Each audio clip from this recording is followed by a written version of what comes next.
네, 존경하는 의장님 그리고 선배 동료 의원 여러분, 도봉을 국회의원 오기영입니다. 3고 경제복합위기라고 합니다. 그리고 이 상황에 대해서 많은 국민들이 우려하고 그 대책을 요구를 하고 있습니다. 최근에 화물연대 파업도 고물가의 한 현상이기도 하고 또 우리가 풀어야 할 숙제였습니다. 부동산 시장, 자산 시장 전체적으로 자산 가격의 하락 국면에 있습니다. 올해 1분기에 우리나라의 실질 국민 소득이 총소득이 오히려 감소했다라는 보고도 있습니다. 이 상황 속에서 우리 정부가 어떻게 심각하게 이 상황을 보고 대책을 가지고 있는지 오늘 질의하고자 합니다. 먼저 총리께 질의하겠습니다.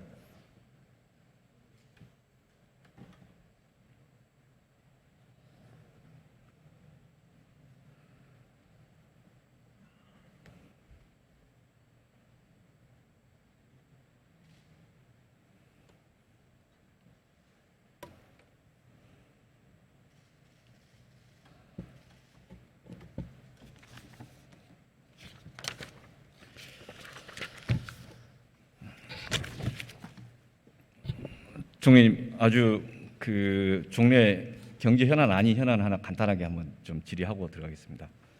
KDI 원장 사퇴 요구 건입니다.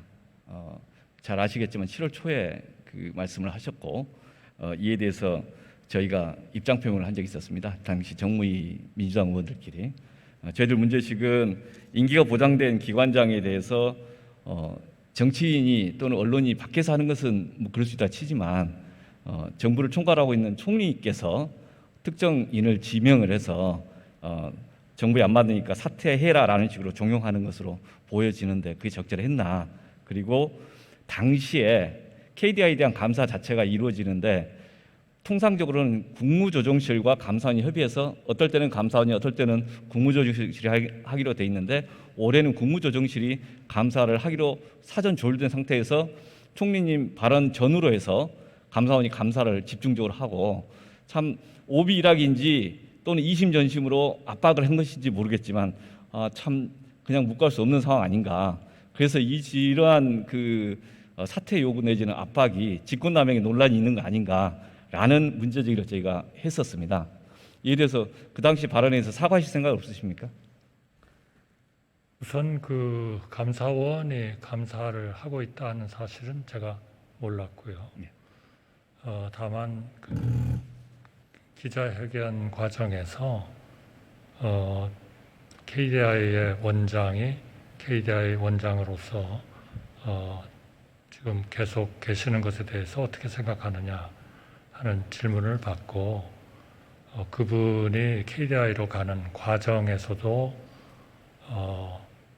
그 소득주도 성장을 주도하셨던 그런 분이 KDI가 지금까지 했었던 하나의 그런 그 연구의 경향이라든지 이런 것들을 하고 있는 사람들에 대한 이런 좀 약간의 미스매치가 좀 현실적으로 좀 문제가 좀 있었던 것으로 제가 알고 있었기 때문에 현 시점에서 그분이 KDI에 계속 계시는 것은 KDI가 전체적으로 연구의 하나의 경향이랄까 이런 걸로 봐서는 좀 안 맞는 것 같다.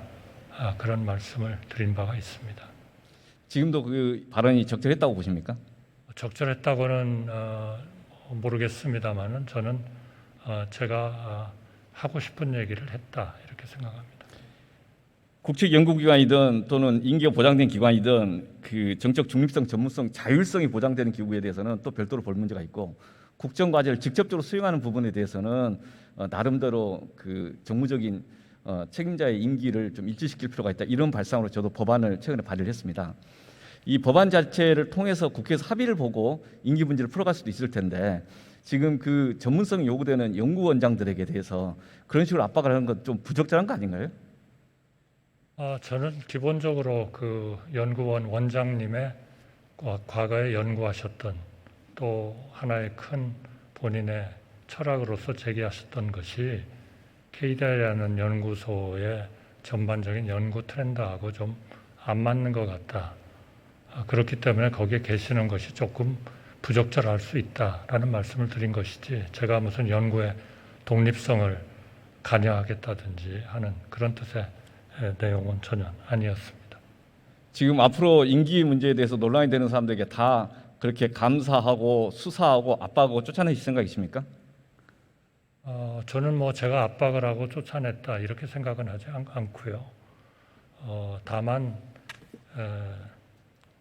그 일종의 막 공직자로서 그 자리가 뭐 적절한 거냐 적절하지 않느냐 하는 것은 하나의 뭐 개인적인 의견으로서는 가질 수 있다. 저는 그렇게 생각합니다. 총리가 발언을 하는 것이 개인적으로 그냥 일반인이 발언 것 동일하게 취급되고 있습니까? 저는 뭐 그런 것에 의해서 아까 이 자리에서도 몇 가지 질의를 했었습니다. 김경호 의원이 질의할 때도 미묘한 외교적 관계 문제에서 여기서 발언하는 게 적절하지 않겠습니다라고 발언을 절제하셨습니다. 그게 공직자로서 발언의 태도라고 저는 생각을 합니다. 그런데 특정 정당과 연관돼 있다 내지는 총리님과 인식이 좀 다르다라는 그 이유로 국책연구기관의 연구원장에 대해서 정책 자율성, 중립성이 인정돼야 될 것 사람들에 대해서 나가라 이야기하는 게 적절하다고 보십니까? 저는 나가라고 얘기한 적이 없습니다. 예, 이 문제는 이후에 또 다시 한번 기회 될 때마다 말씀을 좀 드리겠습니다. 다음 주제로 넘어가겠습니다. 초과세수 문제입니다. 초과세수에 대해서 저희들이 보기는 문제식은 이렇습니다. 올해 2월 1차 추경을 할 때 그때에 비해서 2차 추경을 할 때 초과세수 53조 3천억이 발견이 되었습니다. 주로 소득세, 법인세 등에 대한 추계 오류가 있었다는 설명입니다. 세수 추계에 대해서는 기재부가 전문성이 있고 또 경험도 있다 이렇게 이해를 합니다. 그런데 갑자기 선거 끝나자마자 이렇게 바뀐 것에 대해서 첫 번째, 당시 기재부 담당자들이 올해 1월 달에 국회에 제출할 때 허위 엉터리 보고를 한 거 아닌가? 또는 두 번째, 세수를 추계하는 능력 자체가 수준 이하인 거 아닌가? 무능력 아닌가? 또는 세 번째, 이번 5월 달에 제출한 것 자체에서 초과 세수 자체가 엉터리인가? 이 세 가지 중에 무엇 때문이었다고 생각하십니까? 그래서 저는 그 문제에 대해서는 경제부총리께서 허용해 주신다면 더 좀 자세하게 설명을 드리시는 게 어떨까 싶습니다. 다만 현재 감사원에서 세수 추계 운영 실태에 대한 감사를 진행하고 있기 때문에 세수 추계 개선 방안을 그 감사의 결과에 따라서 마련할 것으로 그렇게 알고 있습니다. 예, 국세청이 최근에 방침을 정하면서 세금을 잘못 매긴 직원에게 급여 삭감, 인사상 불이익을 하겠다라는 그런 입장을 밝힌 게 있습니다. 그래서 언론 사설로도 나오고 그러는데 이 53조 우리 대한민국 역사상 가장 큰 추계 오류가 있었는데 53조 세축이 잘못한 것에 대해서 감사원 감사뿐만 아니라 기재부나 또는 정부 차원에서 엄밀하게 따지고 그 담당자들에서 필요한 조치를 해야 되지 않겠습니까? 그게 인사조치든 징계든 또는 어떤 법적으로 허용 가능한 조치가 필요하다고 생각하는데 어떻게 보십니까? 의원님께서 너무 잘 아시는 사항입니다만 세수라는 것은 기본적으로 하나의 전망이기 때문에 세수는 세입으로 들어오면 그대로 세수가 세입으로서 이렇게 잡히는 거죠.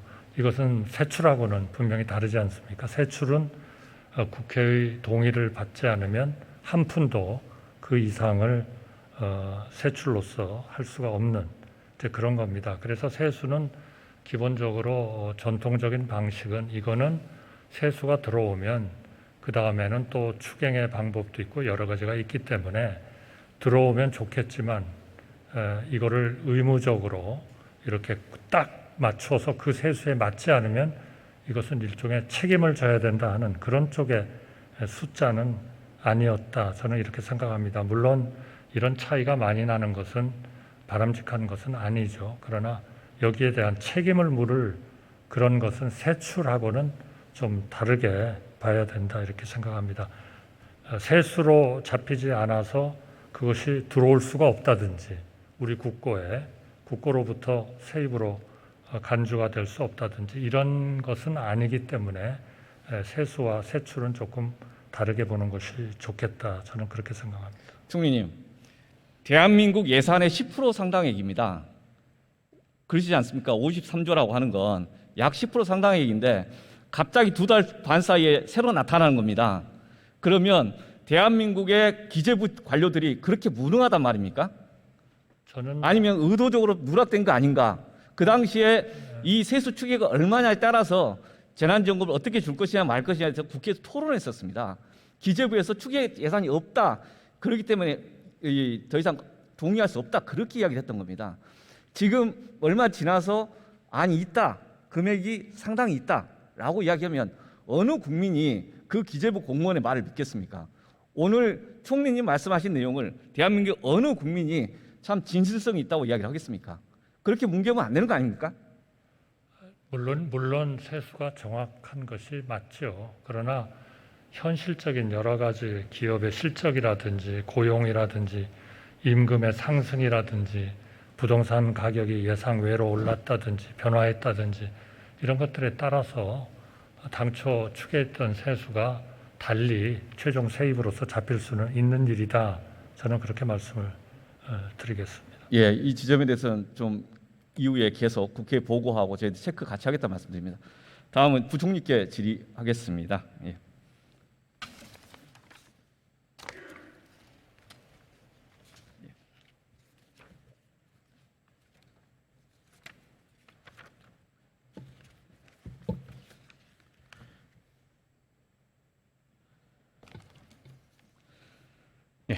예, 부총리 오늘 토론 많이 하신 주제입니다. 예. 똑같은 주제일 수도 있지만 접근을 좀 달리해서 감세 문제입니다. 7월 21일 기재부가 발표한 세제 개편안에 대해서 저희들이 이 세제 개편안에 대한 문제식은 아까 다른 분도 말씀드렸지만 삼고 현상 되게 어려운 시기에 국가가 취약계층을 위한 나름의 재정 수요를 충족하기 위한 여력을 확보해야 된다. 그렇게 판단되는 상황 속에서 오히려 대규모 감세라는 게 적절하냐 이제 이런 문제식이고 지금 기재부 자료에 의하면 13.1조 정도 되는데 외부 민간 연구소에서는 약 60조 정도라고 추정하기도 5년이냐 뭐냐 이런 표현도 차이가 있는 것 같고요. 그다음 지금 이 기재부에서 자료에 의하면은 법인세 25% 22%가 한 논점이지 않습니까? 그리고 지금 13.1조 중에서 거의 6점 몇 조가 바로 여기에 해당되는 거고요. 그래서 이 점에 대해 저희가 자료를 한번 봤습니다. 지금 화면에 보시다시피 13.1조 중에서 고소득층 또는 법인에 대한 것이 거의 대부분이고 서민 중산층이 일부 있습니다. 그 다음 페이지에 보시면 저희가 자료를 좀 찾아보니까 국세청 자료를 통해서 약간 가공한 건데 법인세에 관한 겁니다. 5천억 초과되는 그런 과세 대상 기업들의 세율이 19.4%. 근데 5천억 이하는 3천억에서 5천억 이하는 오히려 21.4%. 그러니까 일단 그 당시에 문제시 이러했던 거죠. 갈수록 오히려 저 증가될 줄 알았는데 5천억 이상이 더 줄어들더라. 이건 우리나라의 다양한 세제적인 그 조세 감면 특례 등등 여러 가지가 이제 적용돼서 그런 것이겠죠. 그래서 이 지점을 고려해서 이걸 22% 25% 확대한 거라고 저희는 이해를 하고 있습니다. 다음 페이지 보시면. 근데 이번에 정부에서 발표한 과세 표준을 다시 25에서 20으로 삭감을 해보니까 실제 추정되는 기업들이 혜택을 받을 기업들이 약 100여 개 되는 것 같고 그리고 이것에 대해서 이른바 민간의 증권 그 애널리스트가 쓴 자료입니다. 그 자료를 그대로 카피한 겁니다. 거기에 하면은 대략 6점 몇 조 정도, 6조 1,500억 정도 되죠. 이 정도의 감세를 해주는데 그 중에 많은 금액들이 우리 이런 눈으로 보는 기업들이고 삼성전자만 1조 5,600억, 900억, 약 1조 6천억 정도. 그리고 보시면 특이한 게 KB국민은행, 신한은행, 하나은행, 우리금융 4대 금융지주회사들이 1,000억에서 1,700억 정도의 조세 감면의 혜택을 받게 됩니다. 이번 법인세 감세는 삼성전자를 위한 감세다. 4대 금융지주를 위한 감세다. 4대 금융지주가 코로나 시기에 열심히 금리 장사해가지고 번 돈을 정부가 또 감해주는 거다라고 이야기를 한다면 이거 어떻게 국민들에게 설명하시겠습니까? 이런 주장에 대해서. 예, 우선 다시 한번 말씀을 드리겠습니다. 우선 의원님께서 5년간 60조 원 세수 이 지적을 하셨는데 이렇게 우리가 5년간 누적해서 60조 세수 감소 이야기를 하면은 이 비교 기준을 세입 측면에서도 5년간 누적해서 2,000조를 기반으로 해서 분석을 해야 된다. 그래서 이 누적하면은 전체 세수도 누적해서 봐야 되고 아니면 단년도 보면 단년도로 봐야 된다. 그래서 단년도 예를 들어 대체적으로 약 400조 정도 세수를 우리가 가정을 하면은 거기에 13조 사실은 내년에는 법인세가 뭐 한 6천억 정도 그다음에 법인세는 원래 그 다음 연도에 나타나기 때문에 예. 그렇다는 말씀을 드리고 의원님 누구보다 잘 아시겠지만은 국제적으로 법인세는 사실은 단일 세율입니다. 누진세 구조로 보는 게 아닙니다. 사실은 OECD 국가가 단일 세율로 있는 국가가 22개, 그 다음에 두 단계로 있는 국가가 12개, 뭐 대부분이 다 그렇죠. 우리나라하고 룩셈부르크, 코스타리카만 3단계 이상입니다. 그래서 이 기형적으로 돼 있는 우리나라는 4단계죠 지금. 그래서 왜 법인세가 단일이냐? 2단계에 있는 국가들도 기본적으로 전부 단일인데 중소기업과 관련해서 특례 세율을 주는 겁니다. 그래서 법인세는 왜 그러냐? 법인세는 누진세 구조로 보면 안 된다. 기업의 크기와 관계없이 봐야 된다. 그런 겁니다. 근데 우리는 자꾸 이 법인세를 자꾸 부자하고 대기업 자꾸 이렇게 연결시키면서 보는 이 구조가 글로벌 스탠다드에 맞지를 않는 겁니다. 법인세에 대한 인식이 잘못되어 있는 겁니다. 그래서 우선 법인세는 그렇게 보면 되지를 않는다는 거고 그게 이제 저희들이 누누이 말씀드린 대로 설사 그게 좀 규모가 큰 기업이고 그게 이익이 많이 내는 되더라도 이익을 많이 내는 데는 투자를 많이 합니다. 예를 들어 삼성전자가 1조의 이익을 나면은 삼성전자는 수십조를 투자를 하는 것입니다. 이런 구조가 있기 때문에 법인세는 설사 기업이 크더라도 크면은 그 기업의 오너가 가져가는 게 아니고 법인이 있는 거고 수익이 그거는 중소기업 그게 협력기업들이 다 같이 공생하는 그런 일단 군단이 형성되는 거고 그 다음에 주주가 있고 거기에 협력업체 그 다음에 거기에 우리 소비자 뭐 등등이 같이 연결되어 있지 않습니까? 그리고 아시다시피 이 특정 우리가 이 대기업들 몇 개 아까 보여주셨는데 우리 사실은 이 대한민국의 대표 기업들입니다. 이 기업들을 유치하려고 전 세계가 혈안이 되어 있습니다. 지금 미국, 일본 뭐 할 거 없이 여러 첨단 업종을 유치하기 위해서 막대한 재정 지원을 해가면서 유치를 하고 있습니다. 대만 잘 아시죠? 일본에서 그렇게 유치하려고 그러고 우리 대기업들을 미국이 유치하려고 그러고 유럽에서도 사실 VVIP 대접을 해가면서 그런 기업들을 만나려고 합니다. 투자를 하기 위해서. 이 소중한 기업들이 우리가 그들이 더 미래를 위해서 투자를 하고 부를 창출하고 일자리 만들고 그렇게 하기 위해서 그 여건을 만들어 주는 거다. 그걸 국가가 자꾸 가져와서 하기보다는 그들이 더 격차를 만들어내고 초격차 인류 기업으로서 대한민국의 미래를 열어갈 수 있도록 여건을 만들어 주는 게 굉장히 소중하다. 특히 금년보다 내년에는 경기 후퇴에 관한 우려가 조금 더 있기 때문에 내년에는 기업들로 하여금 투자 여력을 좀 가지도록 하기 위해서 그들의 세금을 조금 부담을 덜어준다. 그런데 그 덜어줌에 있어서 대기업만 할 것이 아니라 대기업, 중소기업, 중견기업 다 같이 덜어줘야 되겠다. 그래서 상대적으로 그 덜어주는 세금 감면의 정도는 중소, 중견기업이 상대적으로 세수 감소 효과가 더 크게 만들었다.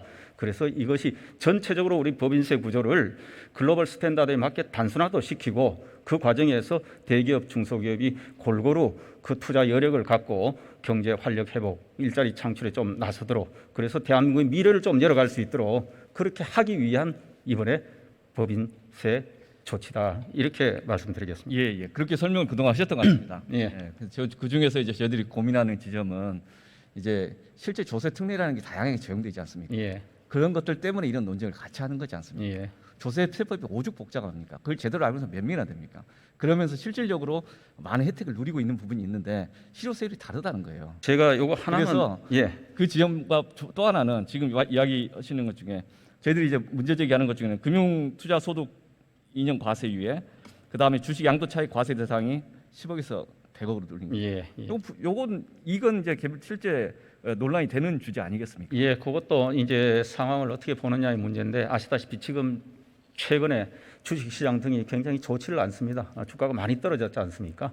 그래서 늘 이게 연말 되면은 대주주들이 이 구간에 해당되지 않기 위해서 주식을 늘 시장에 팔고 이렇게 합니다. 그래서 늘 연말 경에 가면은 주식 시장이 불안해집니다. 그래서 저희들이 그런 조치를 통해서 이 주식 시장이 지금 워낙 불안정하고 지금 좋지 않기 때문에 그 자본 시장을 조금 더 활성화시키기 위한 지금 1년의 일정 기간 조치다. 맛의 시점 문제인 것 같고요, 기술적인 예. 문제인 것 같고 그렇게 이해를 이걸 하는 해주시면 문제는 아닌 것 같다라는. 그래서 거래세까지 인하를 하면서 상장 주식에 관한 대주주 예, 그래서 저희들은 이 양도세. 세금 세제 개편 문제는 예. 이번 국회 하는 과정에서 논쟁을 세게 할 거다. 예. 이거 일반적으로 안 될 거다 이런 말씀을 다시 한번 드립니다. 예, 저희들의 세제 개편에 이 좋은 취지를 잘 이해해줘서 경제 살리는데 함께 좀 힘을 모아주시면 감사하겠습니다. 저희들이 다음 주제로 넘어가 보겠습니다. 최근에 계속 그 3고 복합 위기 이야기할 때 작년부터 퍼펙트 스톰을 이야기했었습니다. 예. 작년에 그런 이야기가 나왔었고 저희들이 금융위원장, 금융감독원장 다 그런 이야기를 하셨고, 근데 올해 들어와서 그때보다 상황이 더 안 좋아진 거죠. 퍼펙트 스톰이 올해는 테이퍼링, 내년에 이제 금리 인상 이렇게 예상을 하면서 그럼에도 불구하고 퍼펙트 스톰의 가능성을 이제 경고를 했었고 가계부채 관리하자고 그랬었는데, 지금 올해 들어와서는 어쨌든 외생적 요소가 더 터지니까, 전쟁도 터지고 고물가가 터지니까 더 허겁지겁 미국도 따라가고 있는 거 아니겠습니까? 그래도 우리나라도 선택지가 좁다는 건 압니다. 근데 이 상황에 대해서 나름 뭔가 좀 잘 풀어갈 대책이 필요한데, 그 CRS 미국의 의회조사국 리포트에 보니까 이게 몇 가지 이야기를 하더라고요. 지금 경기 전망을 어떻게 볼 거냐, 소프트 랜딩, 하드 랜딩 또는 이제 리세션으로 갈 거냐. 부총리 어떻게 보십니까? 올해 또는 내년 말까지 해서 저는 경제 전망. 일단은 뭐 여러 지금 전망들이 다양하게 나오는데, 제가 얼마 전에 미국의 이엘런 재무장관을 만났을 때는 기본적으로 소프트 랜딩을 자신을 하는 그런 의견을 갖고 있었습니다. 그것에 대해서 지금 막 논쟁을 하고 있지 않습니까? 뭐 이제 학자들마다 조금 하나의 의견으로 달리 있는 보는 거고. 경우도 있고 예. 하죠. 그러니까 대한민국의 경제를 책임지고 계신 부총리께서 우리나라의 경기 상황에 대한 여러 가지 시나리오를 갖고 지금 대응을 하실 거 아닙니까? 예. 시나리오가 금리 인상이 어떻게 되는지, 물가 인상이 어떻게 된다든지, 예. 그거에 대해서 그러면은 금리만 놓고 보면은 올해 말 내년까지 해서 어떤 식으로 예상을 하고 있습니까? 금리 제가- 인상의 시나리오. 제가 금리 예상을 아니, 시나리오. 예. 시나리오도 예상을 하면은 그것이 곧 또 중앙은행 하고, 지금 안 그래도 이창용 한국은행 총재하고 자주 만난다고 그러는데, 그거 뭐 시나리오 정해놓고 압력가하는 거 아니냐, 혹시 오해가 있을 수 있기 때문에 금리에 관해서 말씀드리는 것은 적절치 않은 것 같습니다. 예. 그러면 이 상황이 얼마나 심각한지에 대해서는 부총리 더 잘하고 있을 텐데. 뭐 우리가 국민이 늘 부족하지만은 늘 당국자 간에 모여서 국내 시장 늘 점검하고 앞으로 상황이 어떻게 될지 여러 가정도 해보면서 대응책을 늘 고민을 하고 있습니다. 대통령이 안 보인다고 그럽니다. 경제에 대해서. 미국 같으면은 바이든 대통령이 직접 경제회의를 좀 주관하기도 하고, 실제 역할들이 부족하다고 해서 오히려 중앙일보에서 사설도 뭐 나오면서 도대체 대통령이 뭔 역할을 하냐, 경제 위기, 경제 전쟁 또는 경제 어려운 상황 속에서 그런 이야기를 합니다. 이 상황 속에서 대통령이랑 어떻게 지금 협의하면서 풀어가고 계십니까? 대통령 제가 굉장히 자주 만날 뿐만 아니라 인수위 시절부터 뭐 추경 우선 제일 먼저 냈지 않습니까? 그 관련해서 경제 상황 점검하면서 보고드리고 추경안도 하고, 그 이후에 경제 상황에 관해서 수시로 말씀을 드리고, 또 경제에 관해서는 우리 총리님 그리고 저 기본적으로 경제팀이 중심이 돼서 저희들이 나서서 합니다. 그래서 저희들이 바로 제가 취임하면서부터 비상경제 TF를 조직 내에 가동을 시켰고, 기재부 내에, 그다음 바로 비상경제 장관 회의 시스템을 가동을 시켰습니다. 그래서 저희들이 책임지고 하고 수시로 대통령께 보고 드리고, 또 대통령께서도 중요한 회의는 직접 주재를 하시고 또 방향을 정해 주시고 보고도 받으시고 이렇게 하고, 국무회 때도 그런 논의를 하십니다. 그리고 지금은 더더욱이 비상 경제 민생 회의를 직접 매주 주재하시면서 회의도 장관들하고 하시고 현장도 가시고 점검하고 이렇게 하신다. 늘 노심초사 우리 민생 안정을 위해서 고심하시고 또 진두지휘하고 그렇게 계십니다. 그러면 이 가계부채 관련해 간단하게 몇 마디만 여쭤보겠습니다. 지금 가계대출 관련해서 취약차주 규모, 실제 금액 파악하고 계시죠? 뭐 이거 취약차주 하나 다양하게 정의하면서 하죠. 두 번째가 금융 시스템 문제에서 저축은행 예전사 제2금융권 이슈가 있고 PF 문제 지금 나오고 있지 않습니까? 예. 그것에 대해서 시스템 리스크 있다고 보는지 없다고 보시는지 뭐 아직 전체적으로는 우리 금융의 시스템 리스크까지는 가 있지를 않다. 다만 금융이라는 게 늘 불확실성 속에서 있을 수 있고 또 대내외 지금 불확실성이 조금씩 커지고 있는 상황이기 때문에 전체적으로는 시스템이 안정되어 있지만은 늘 취약한 부분이 있을 수 있고 그 소위 말하는 구멍 조금이라도 하나 뚫린 게 또 커질 수도 있기 때문에 저희들이 아시다시피 하는 총재 저 그리고 금융위원장 금감원장이 수시로 지금 만나서 그런 부분에 관해서 늘 점검을 하고 또 특히 말씀하셨던 그 뭐 제2금융권이나 이런 부분에 관해서 한 번 더 또 점검을 깊이 있게 해보자 이런 이야기도 하고 해서 수시로 우리 시스템을 점검하면서 취약한 부분에 관해서 이게 또 늦으면 안 되니까 가급적 선제적으로 대응할 수 있으면 하자. 이래서 수시로 만나서 늘 논의하고 이렇다는 말씀을 드립니다. 예, 상당히 어려운 시기인 것 같습니다. 그리고 실제 예. 경제팀이 선택지도 되게 좁은 거 압니다. 예. 그런데 많은 분들이 워낙 지켜보고 있기 때문에 예. 이런 무게를 감당. 예, 특히 우리 존경하는 의원님 전문가시기도 하고 합리적이신데 이럴 때 같이 힘을 좀 모아주시고 지혜를 주시면은 저희들이 이겨내는데 이 어려움 이겨내는데 훨씬 큰 힘이 될 것 같습니다. 많이 좀 도와주시기 바랍니다. 예, 감사합니다.